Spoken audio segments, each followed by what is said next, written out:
दोस्तों, आज की कहानी में आप लोगों का स्वागत है। उम्मीद करती हूँ आज की कहानी आपको बेहद पसंद आएगी। कहानी को पूरा ज़रूर देखिएगा। चलिए अब कहानी शुरू करती हूँ। उस वक्त भला मेरी उम्र ही क्या थी, मैं सिर्फ 17 की तो थी। पहले मेरे पति ने फिर मेरे जेठ ने जो किया मेरे साथ वो मेरे लिए असहनीय था।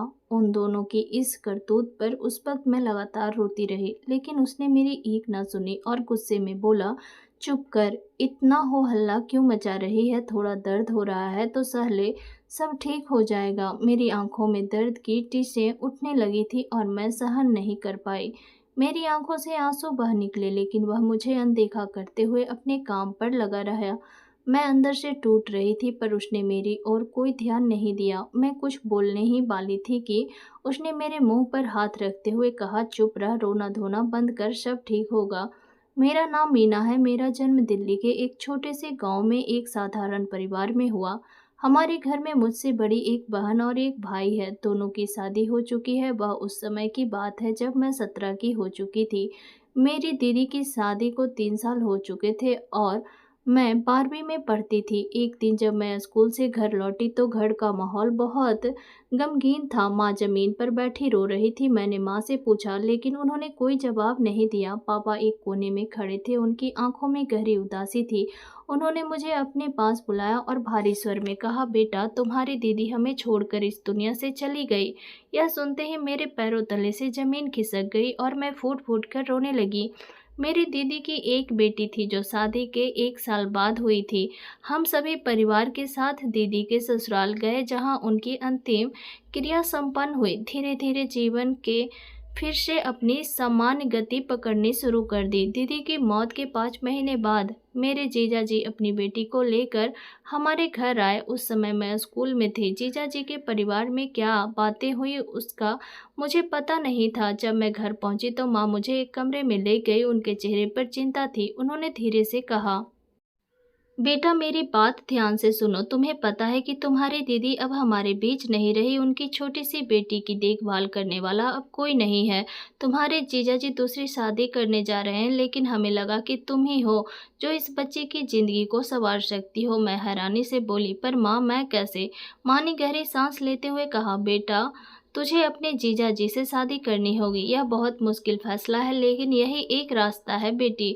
तू मना मत करना, मैं तेरे आगे हाथ जोड़ती हूँ। माँ की आंखों में आंसू थे। माँ के आंसू देखकर मेरा दिल पसीज गया। मैं अपने आंसू रोकते हुए बोली, ठीक है माँ, आप जो कहोगी मैं वही करूँगी। माँ ने मुझे गले लगाते हुए कहा, बेटा, तूने मेरी बात मानकर मेरे दिल से बहुत बड़ा बोझ उतार दिया है। इसके बाद माँ दूसरे कमरे में चली गई। दीदी की मौत के 8 महीने बाद मेरी शादी राहुल जी से कर दी गई, जो पहले मेरे जीजा जी थे। मेरे सपनों और इच्छाओं का त्याग हो चुका था। अब राहुल मेरे जीवन साथी बन गए थे। शादी के बाद जब मैं अपने ससुराल पहुंची तो सब कुछ नया और अजनबी सा लग रहा था। मेरी सास ने मुझे रात को घर के एक छोटे से कमरे में बिठा दिया। वहां का माहौल मेरे लिए थोड़ा असहज था। बिस्तर जमीन पर बिछा हुआ था और घर भी मिट्टी का था। मैं जमीन पर बिछे बिस्तर पर बैठी हुई थी और अपनी आने वाली जिंदगी के बारे में सोच रही थी। कुछ समय बाद कमरे का दरवाजा खुला और राहुल अंदर आ गए। उन्होंने दरवाजा बंद किया और मेरे पास आकर बैठ गए। मैं अंदर से घबराई हुई थी, दिल की धड़कनें तेज हो रही थी। राहुल ने शांत स्वर में कहा, मीना, तुम यहाँ आ गई हो, यह हमारे रिश्ते की नई शुरुआत है। मुझे पता है कि यह सब तुम्हारे लिए आसान नहीं है, लेकिन हम दोनों को यह करना ही होगा। उनकी बात सुनकर मेरी घबराहट थोड़ी कम हुई, लेकिन मन में अभी भी कई सवाल थे। मैं चुपचाप उनकी बात सुनती रही। उन्होंने मुझे आराम करने को कहा और कहा कि समय के साथ सब ठीक हो जाएगा। मैं उनके इस व्यवहार को देखकर थोड़ा सहज महसूस करने लगी। राहुल बिस्तर पर जाकर लेट गए। मैं अभी भी अपनी घबराहट से बाहर निकलने की कोशिश कर रही थी। कमरे का माहौल मुझे बड़ा ही अजीब लग रहा था। राहुल ने मेरी ओर देखते हुए कहा, मीना, मैं जानता हूँ कि तुम्हारे लिए यह सब नया है, लेकिन हम दोनों को मिलकर इस रिश्ते को आगे बढ़ाने के लिए इसे करना ही होगा। उनकी बात सुनकर मेरे मन में कई तरह की भावनाएं उमड़ने लगी। मैंने शादी के बाद के जीवन के बारे में अपनी सहेलियों से बहुत सी बातें सुनी थी, लेकिन जो अनुभव मेरे सामने था वह इन सब से अलग और कठिन लग रहा था। राहुल ने मेरा हाथ पकड़कर मुझे भरोसा दिलाने की कोशिश की। कमरे में जलती लालटेन की हल्की रोशनी माहौल को शांत और गंभीर बना रही थी। मैं अपनी घबराहट को कम करने की कोशिश करने लगी। राहुल ने कहा, हमारे रिश्ते की यह शुरुआत है और मैं चाहता हूँ कि हम दोनों इसे सही से जिएं।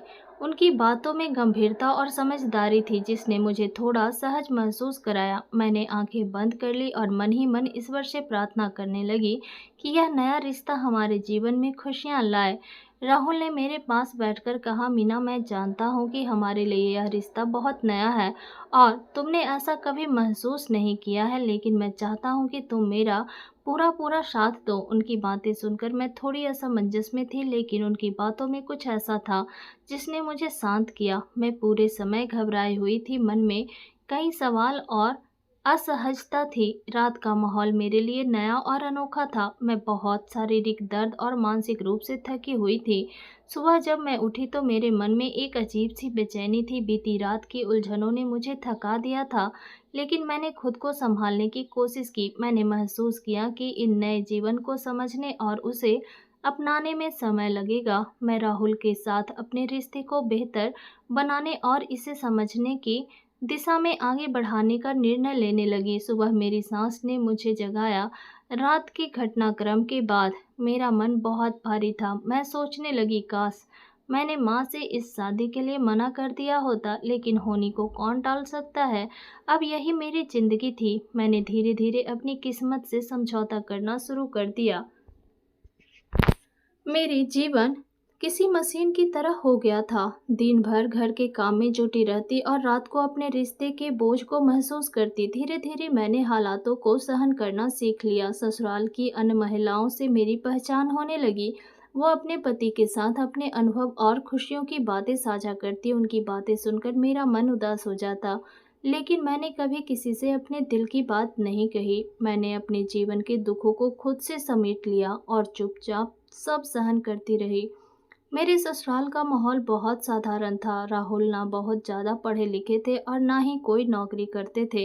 इस वजह से घर की आर्थिक स्थिति भी ठीक नहीं थी। दिन बीतते गए और मैं खुद को परिस्थिति के अनुरूप ढालने की कोशिश करती रही। मैं अपने भीतर यह विश्वास जगाने लगी कि हर परिस्थिति का सामना धैर्य और समझदारी से करना होगा। हमारे परिवार में सबसे अधिक पढ़े लिखे व्यक्ति मेरे जेठ सुरेश जी थे। वे एक सरकारी स्कूल में शिक्षक थे और उनके हिस्से में जो जमीन आई थी वह उनकी आय का मुख्य स्रोत थी। हालांकि वे अपने परिवार के साथ अलग रहने लगे थे। राहुल के हिस्से में आई जमीन इतनी कम थी कि उसके भरोसे घर का खर्च चलाना मुश्किल हो रहा था। समय बीतता गया, लेकिन हमारे हालात दिन पर दिन खराब होते गए। मेरी शादी को 8 साल हो चुके थे और मैं अब 26 की हो चुकी थी। हमारी कोई अपना बच्चा नहीं था और सच कहूँ तो मैं बच्चा चाहती भी नहीं थी। दीदी की बेटी प्रिया, जो अब 12 साल की हो चुकी थी, को संभालना ही हमारे लिए एक बड़ी जिम्मेदारी थी। प्रिया मुझे माँ कहकर बुलाती थी और मैं भी उसे अपनी बेटी की तरह प्यार करती थी। प्रिया अब किशोरावस्था में थी। उसका व्यक्तित्व और समझदारी बढ़ रही थी। वह जानती थी कि मैं उनकी असली माँ नहीं हूँ, लेकिन उसने मुझे ही माँ के रूप में स्वीकार किया। यह रिश्ता हमारे बीच एक अनमोल बंधन बन चुका था। घर के हालात दिन पर दिन खराब होते जा रहे थे। आमदनी के साधन सीमित थे और खर्चे लगातार बढ़ रहे थे। एक दिन जब मैं सुबह सुबह गाय को चारा डालने के लिए उठी तो मुझे ऐसा कुछ देखने को मिला जिससे मेरी आंखें फटी की फटी रह गई। मैंने देखा कि मेरे जेठ सुरेश जी अपनी पत्नी सुशीला के साथ बिल्कुल अलग अंदाज में खड़े थे। उनके बीच जो हो रहा था मुझे देखना तो नहीं चाहिए था, पर मैं वहां से भाग नहीं पाई। मुझे एक पल के लिए सब कुछ देखना बहुत अच्छा लगा। मुझे लगा कि चाहे जो भी हो, रिश्तों में मधुरता और आपसी सहयोग बना रहना बहुत ज़रूरी है। वो दोनों आपस में गले लग रहे। जैसे ही उन्होंने मुझे देखा, सुशीला भाभी मुस्कुराते हुए गाय का दूध निकालने लगी और सुरेश भैया बाहर की ओर चले गए। मैंने सोचा कि इस समय उन्हें उनके निजी समय में अकेला छोड़ देना चाहिए, इसलिए मैं घर वापस लौट आई। जैसे ही मैं घर के दरवाजे पर पहुंची और उसे बंद करने लगी, सुरेश भैया आ गए। उनकी उपस्थिति ने मुझे थोड़ा चौंका दिया। मैंने तुरंत पूछा, भैया कोई काम था? सुरेश भैया मुस्कुराते हुए बोले, नहीं, बस तुम्हारे चेहरे पर कुछ अजीब सा भाव देखकर सोचा तुम्हें सब ठीक लग रहा है या नहीं। उनके शब्दों में मुझे हल्की चुटकी महसूस हुई, लेकिन मैंने इसे नज़रअंदाज करते हुए कहा, सब ठीक है भैया। इसके बाद वे कुछ पल रुके और फिर मुस्कुराते हुए चले गए। मैं सुरेश भैया की हरकतों से बहुत असहज महसूस कर रही थी। जैसे ही उन्होंने मेरे करीब आने की कोशिश की, मैंने खुद को संभालते हुए दृढ़ता से कहा, भैया आप जो कर रहे हैं वह गलत है, कृपया मुझे अकेला छोड़ दें। उन्होंने मेरी बात को नज़रअंदाज किया और मुझे रोकने की कोशिश की। मेरी हिम्मत नहीं टूटी। मैंने तेजी से अपना हाथ छुड़ाया और अपने कमरे की ओर दौड़ी। दरवाजे के पास पहुंचकर मैंने उसे बंद करने की कोशिश की, लेकिन सुरेश भैया ने दरवाजे को जोर से धक्का दिया और अंदर आ गए। उस समय मुझे समझ नहीं आ रहा था कि मैं क्या करूं। मैंने हिम्मत जुटाई और दृढ़ता से कहा, भैया यह ठीक नहीं है। आपकी हरकतों से मैं बहुत असहज महसूस कर रही हूं, कृपया यहाँ से चले जाएं। उनके चेहरे पर एक पल के लिए सोचने का भाव आया और फिर उन्होंने थोड़ा रुककर कहा, मुझे माफ़ कर दो, मैं कुछ गलत करने का इरादा नहीं रखता था।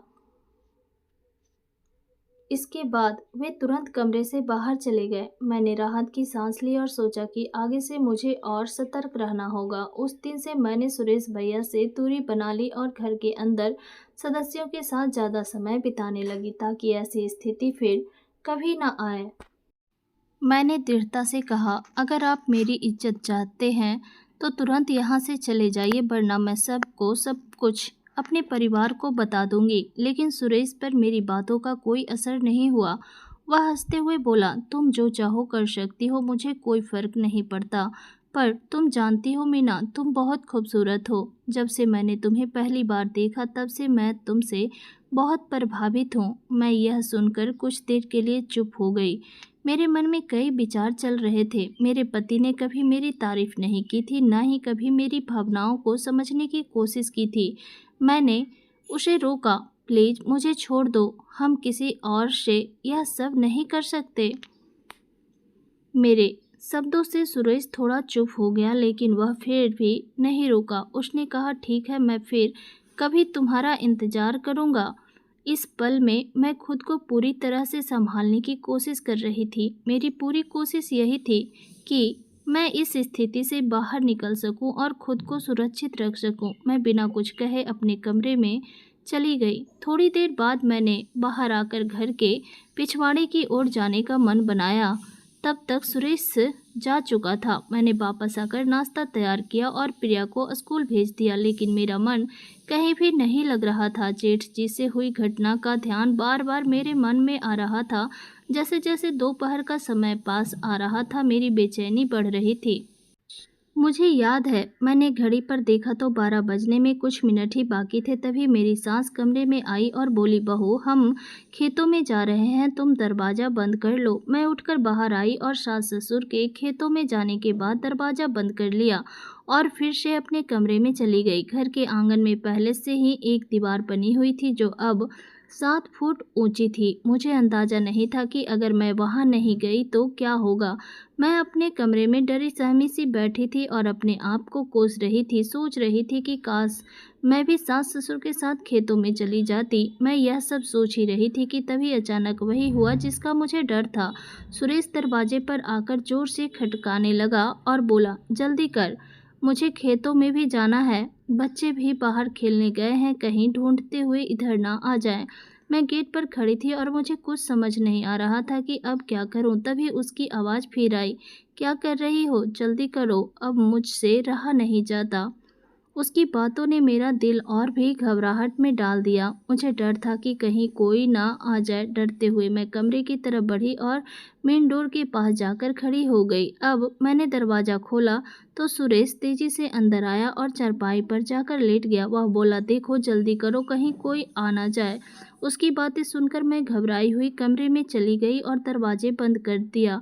मैंने डोर लॉक किया और जैसे ही मुड़ी, मुझे अचानक एक जोर का झटका लगा। सुरेश ने चारपाई से उठकर कहा, देखो मीना, तुमने क्या कर दिया। जब भी तुम्हारे बारे में सोचता हूँ ऐसा ही कुछ होता है। अब जल्दी से मेरी घबराहट को शांत करो। मुझे ना चाहते हुए भी वह सब करना पड़ा। सब कुछ शांत हो गया और फिर वो जल्दी से कमरे से बाहर निकल गया। जाते जाते उसने कहा, आज रात को जब सब सो जाएं तो मैं घर के पीछे तुम्हारा इंतजार करूंगा। मैं कमरे में लेटी रही, दीवार को देखते हुए काफ़ी देर तक उसी अवस्था में पड़ी रही। फिर धीरे से चारपाई से उठकर बाथरूम चली गई। अब मुझे ऐसा महसूस हो रहा था जैसे मेरी ज़िंदगी में कुछ नया सा आ गया हो। मुझे लगा कि अब मेरी खालीपन की भावनाएं भर गई है और मुझे ज़िंदगी जीने का एक नया मकसद मिल गया है। वापस आकर मैंने किचन में जाकर दोपहर का खाना बनाने की शुरुआत की, क्योंकि प्रिया भी स्कूल से लौटने वाली थी। खाना तैयार करके मैं अपने कमरे में आकर चारपाई पर लेट गई। मेरे मन में सारे घटनाक्रम फिर से घूमने लगे और मुझे एहसास हुआ कि अब मेरी ज़िंदगी में एक बदलाव आ चुका है। मुझे ऐसा महसूस हुआ कि मुझे अब उनसे दूरी नहीं बनानी चाहिए और मैं फिर से वही एहसास पाना चाहती थी।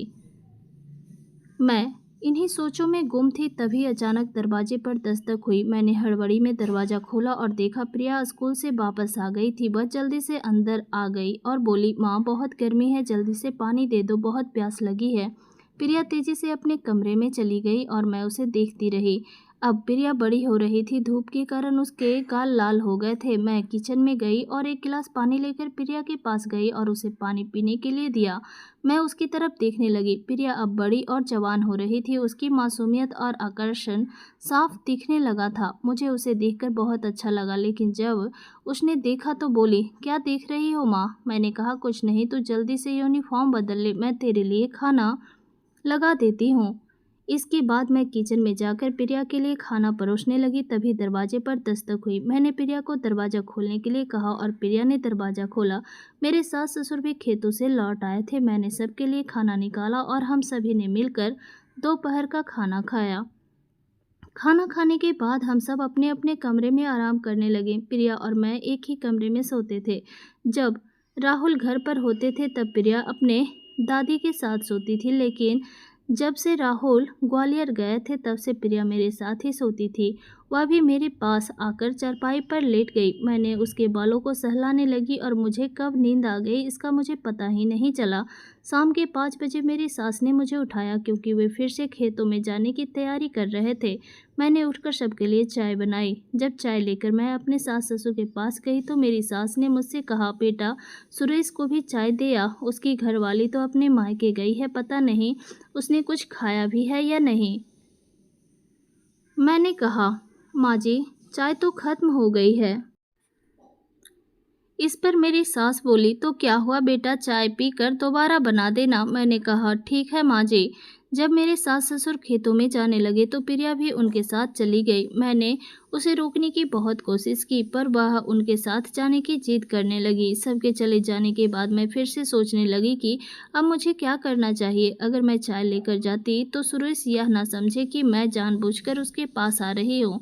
फिर मैंने सोचा कि चाय मैं उसे गेट के बाहर से ही दे दूंगी। यह सोचकर मैं किचन की ओर जाने लगी, लेकिन तभी गेट पर किसी ने दस्तक दी।